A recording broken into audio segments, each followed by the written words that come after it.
So you have identified and examined the whens in Philemon. Before we leave the observational clue of when, I just want to walk through a passage from Matthew 9. I talked about this just a little bit earlier in the previous video when I was giving you examples of whens. But this is a passage in Matthew 9 verses 18 through 25. And I'm going to just read this passage and point out some of the whens and how they may or may not be important.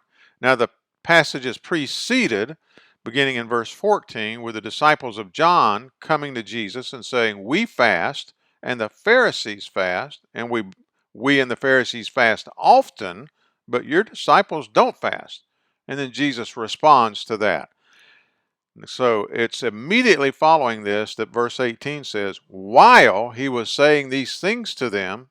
So the first thing we can understand now is that John's disciples are here because Jesus is responding to John's disciples. So this when helps us understand the context in which this particular passage takes place.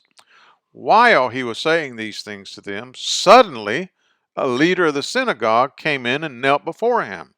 Okay, so the suddenly gives us a sense of the insistence of he kind of broke in on the conversation.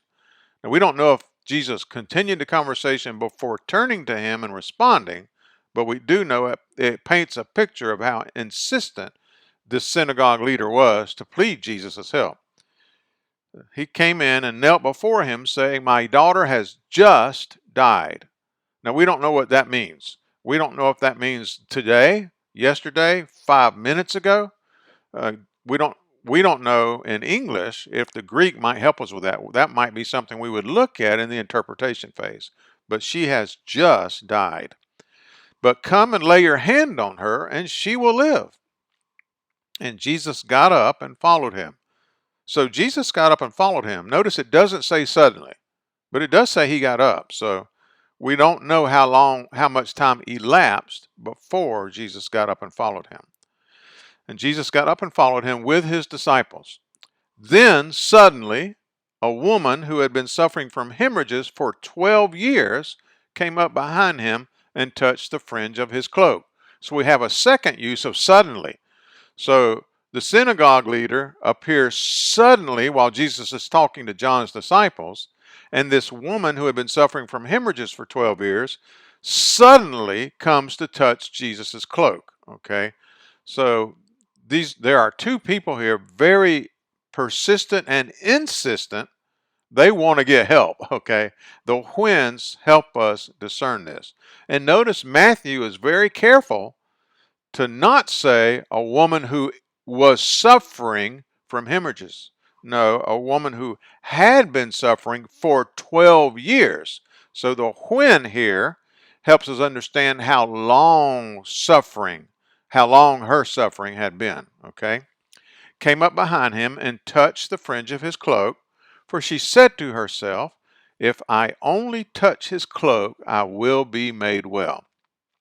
Now, one of the things I happen to know because of my work in Spanish is that she said to herself might be an important verb tense to look up. It might be that Matthew is saying she said to herself right then at that occasion, "If I only touch his cloak, I will be made well."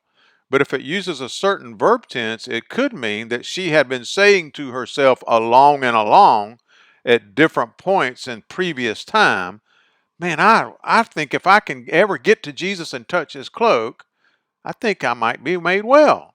So if it happens to be that verb tense, then we get a different sense of what's happening here because she's been thinking about this ahead of time, and there he is, and man, she's going to go grab him, and therefore the suddenly becomes even more understandable. Okay.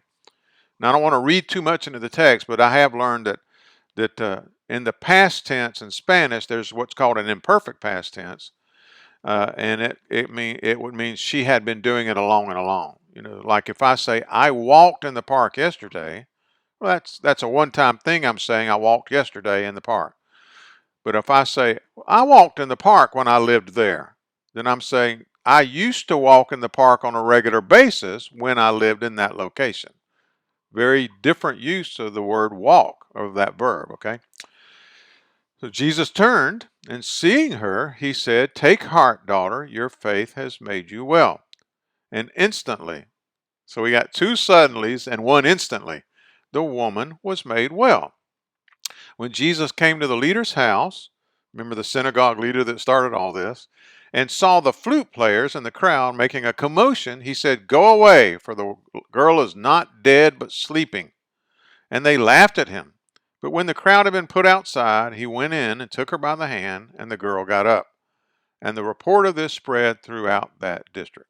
Okay, so it's a good passage for seeing some of the different types of whens that you may encounter anytime you're studying a book or a passage, including not only chronological type references, but adverbial references and possible importance of verb tenses. Okay, so in the next video, we're going to finally move to interpret. Well, in the next video, we're going to read the book out loud again because it's time to do that. And then after that, we're going to finally move to interpretation. You've done a great work in observation.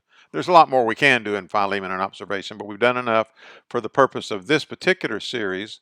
And so on learning Philemon, studying Philemon and learning some of the basics of IBS, okay? So after we read the book out loud again, then we're going to go ahead and move on to interpretation. So you've made it out of interpretation. Congratulations.